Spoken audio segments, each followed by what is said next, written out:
Hi, everybody. My name is Gabe, and we are the Misfits, and I would like to introduce you to my two lovely friends. Hey, I'm Rifka. And I am Yitz. Before we begin, I just want to introduce ourselves. My name, is Gabe, and I am from Indianapolis, Indiana. What's happening in Indianapolis? I moved here from Israel after getting married. I've been living here for the last 18 years. I've been a public school teacher. I have 3 kids. I am divorced, and I still keep Shabbos. Wow. Yeah, that's if me. If you are divorced and you keep Shabbos, we should be giving out stickers. That's maybe more than I instead okay. bought That was an myself understatement. I instead bought myself a T-shirt Olympic that says gold. "I don't roll on Shabbos." So that's my claim to fame. You are. Hey, I'm Rifka. I grew up in Paris, France, not Texas. Ooh, fancy. I grew up, I want to say, Orthodox-ish, Sephardi, and I moved to America about 15 years ago, lived in New York for a few years, got married, and then moved to Baltimore about 8 years ago. And after having 3 kids, I got divorced, and I happily stayed in Baltimore. Happily emphasis. Well, hello everybody. I am Yitz, and I have something to point out to you, and that is that I am also divorced. So guess what? We're all divorced. We have so much in common. I'm so excited to learn more about my friends that I already know about. Well, I grew up in the Midwest, Cleveland, Detroit, super from yeshivish. I know you can already tell, even though I didn't say anything. And I'm super excited to be doing this podcast and to be talking about the Misfits. Speaking of the Misfits, why are we called the Misfits? Why is that the title of our podcast? What do you want to say? Yes, you start. Tell me what you think. What do I think? First of all, this is Rivka Esther's idea. I take no responsibility. Okay, I'll try. So if this goes well and we go viral and start making lots of money, this is totally mine and Yitz's idea. And if it doesn't work... Then it's all my idea. That's right. Well, why the Misfits, Rivka Esther? Yeah. Why the Misfits? Well, because I think in some form or another, we are all misfits. Now, be careful. We are not unfits. We are misfits, which I believe there is a big difference. Think of it as one big puzzle. There are a lot of different pieces in one puzzle. And there are some corner pieces, there are some side pieces, there are some inside pieces.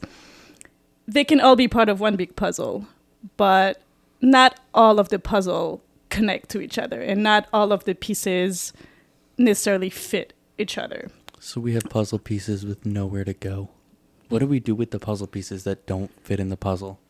It's like those little pieces from IKEA that nobody knows what to do at the end of building something. Yeah.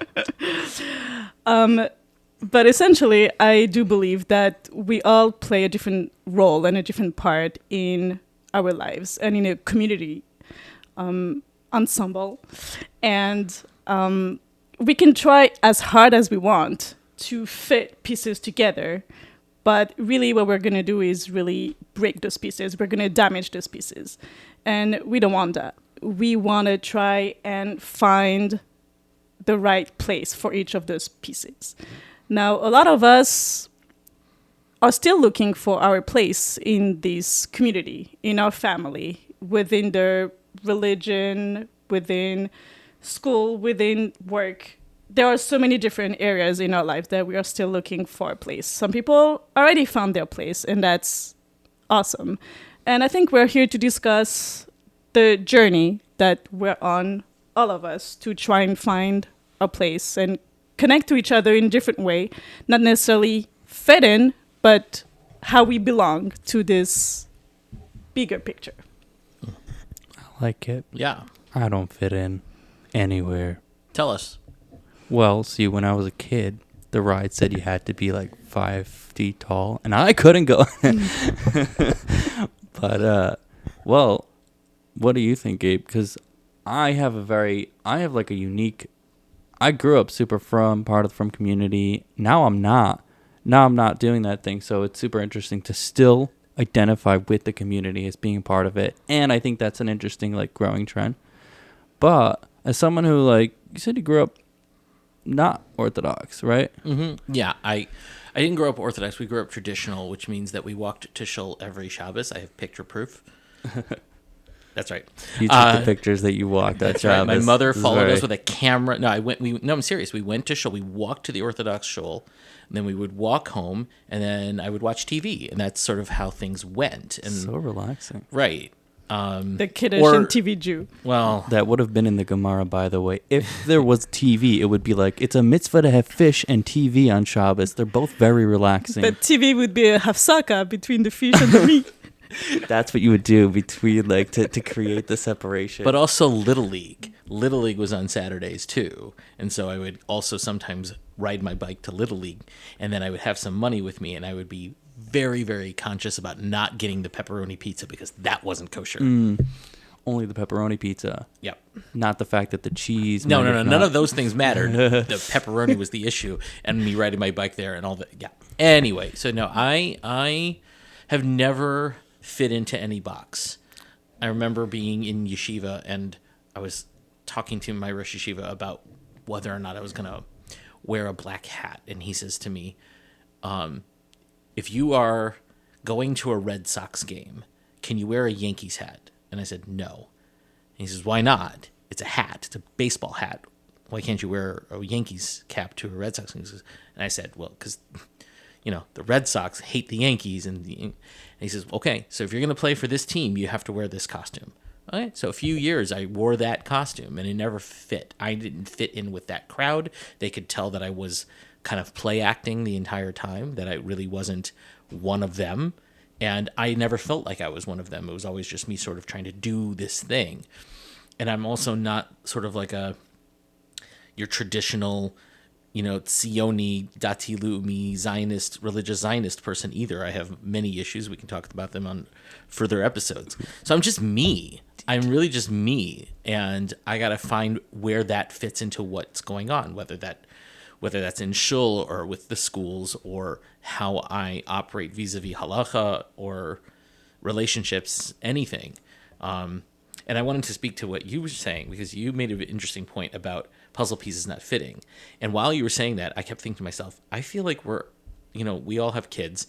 And I'm guessing all of us have Legos. I have band Legos. No, in my I have house. banned Legos. I have banned Legos. There's another episode why we ban Legos. But when I did have Legos, you would have the sets, and the very intricate sets that the kids would build, and then inevitably they break down the builds, and they would have like random boxes of extra puzzle, Lego pieces, right? So now we're not the Misfits. We're just the extra Lego pieces. Well, it's just that you can take these Lego pieces that were part of different sets, right? With different colors and different shapes and whatever. And they had a purpose in whatever set that they were in. But now they're not in that set anymore. My kids still learned how to take them and make them into things that were meaningful or interesting, and I feel like that's sort of what we're trying to do here too, is take the different shaped Legos and make them into something that still fits. Yeah. I would say I had this theory. I was like, I think we're like the fringe majority. I know it's a oxymoron, but like everyone who is, even the ones who like are, like I grew up yeshiva Orthodox. I fit the bill. I fit in. I believed it and I did it, but I never really did fit in. Part of me was always like, this doesn't make any sense. I don't really, like part of me was not really fitting in as much as I looked the part and I could do the part. And even now I still like love the cultural. It's weird because it's not really cultural, but there are cultural things like we were talking about cutting your toilet paper before Shabbos is a cultural Orthodox thing. That is a cultural, or like having pizza on Motzei Shabbos is a cultural Orthodox thing. So yeah, I'm not going to cut my toilet paper, but I will have pizza on Motzei Shabbos because that's just what I grew up with. And Cholent's awesome. Speaking of cultural things, and this is going to get into like how was your Yom Kippur, because we skipped that part and I want to come back to it. But like, apparently I was at somebody's Break the Fast last night, and apparently cinnamon rolls in Baltimore is a big cultural break the fast thing. Have you ever heard of this? Negative. Have you ever heard of this? But- Nope, didn't. I grew up with bouskutu and lemonade. What was Bagels. your bagels Or soup. My parents always made chicken soup, hot soup, and And bread. I don't know. soup, yes. Soup. Chicken soup. Chicken soup. I don't want to be fleshik. Maybe vegetable soup. Who wants to be fleshik? What's a yontiv? Well, you're planning on having a coffee after? Whatever. I just want to not be. I don't. At yeshiva, it was always bagels. Bagels, of course, bagels. Like, Bagels and lox, no? yeah, this is what. How can bagels and lox, and you're not gonna, and then you're gonna have chicken. Like, I don't understand. But that's one of those also culture To things. the question about how was my Yom Kippur, it was amazing. I was davening all day. I didn't wear my leather shoes. I'm kidding. No I way. didn't do anything. You did nothing But- at all. Okay, I was going to say, I did commiserate with other people who are not religious. We didn't commiserate. We more like not commiserated the silence of when you do something that you thought was kares and totally like airy. It would be like you would die instantly. And then just like the silence of nothing. It's like you eat and nothing happens. And like you're just driving. And so anyways, it's an interesting experience. And I was commiserating with other people who are not religious what that's like. I don't encourage people, by the way, to do anything that they don't want to do. Just saying. Just disclaimer. Yitz is not encouraging eating on Yom Kippur. He is saying that if one chooses to do so, he has a conversation for you. Yes, sir. Okay. Rivka Esther, how was your Yom Kippur? The most awesome experience I had was watching some of the guys piling up chairs and curtains to add up to the mechitza. Because God forbid, While husbands and wives were talking through the other side of the mechitza. That was just awesome. so you can just come to Ner Tamid and men and women talk on the other Correct. side of the mechitza. We don't need to build one. It just has. That's how it exists. Which is, I'm still. I don't even know how I feel about it. It just is what it is. It How was just your Yom is. Kippur, Gabe? So I'm weird, and Yom Kippur is my absolute second favorite holiday. My first favorite holiday is Purim, and Yom Kippur is Yom Kippurim. It's Gabe, like you Purim. are our quintessential misfit. Listen, I don't know what it is. If you find a holiday that has like festivities, and I am out. I don't want to do it. Too much work. It is too expensive to be Jewish, okay? I just spent $55 today on a fruit. One fruit. Wait, One fruit. for Sukkot? For Or Sukkot. second day Rosh Hashanah. No, for Sukkot. See, by the way, that's another cultural thing. The fruit for the second day of Rosh Hashanah. True. That Shehechayanim. Well, we should have had sukkahs first and then used the esrog for the second day of Rosh Hashanah. That's right. But the thing is, I love Yom Kippur. I get a lot out of it. I think it's one of those really awesome holidays that I don't have to prepare anything for. I just get to show up. I get to be me, and I get to feel my feelings. And everybody is okay with people feeling their feelings in Yom Kippur. Like, no one's going to like look at you weird if you're like crying, or no one's going to look at you weird if you're like davening really intensely. And if you show up like a weekday mincha and you're davening super intense and crying, people are going to come up to after like, are you okay? But on Yom Kippur, everybody's like, yeah, so for me, I don't know. It's the And one- what other holiday do we have where you can show up wearing Crocs to show? Crocs and Purim. like that's right. That's right. Which is Tisha B'Av why, too. which is Purim why is it's my Purim. second favorite. Was my Purim's my favorite holiday because that's the day where I can show up drunk. Oh my god. Okay, well, thank you very much for filling us all in on your ideas of misfits. We are going to be recording lots of other podcasts, and we are taking in your suggestions for what you would like to hear us talk about. But our first podcast is going to be about what, Rivcaster? We're going to be talking about the shidduch crisis and whether or not it's a myth, whether or not it's real, or whether or not it's all in your head. All right, so we'll see you next time, and thank you very much. This has been the Misfits. Cheers, L'chaim. Bye, everybody. See you next time. By the way, before we sign off, how are we feeling about the way we just recorded this? Just like kind of as if we're off the record, but we're on the record. How do we feel about how that just went down? I think we're pretty well. Yeah. Pretty well. I think that's about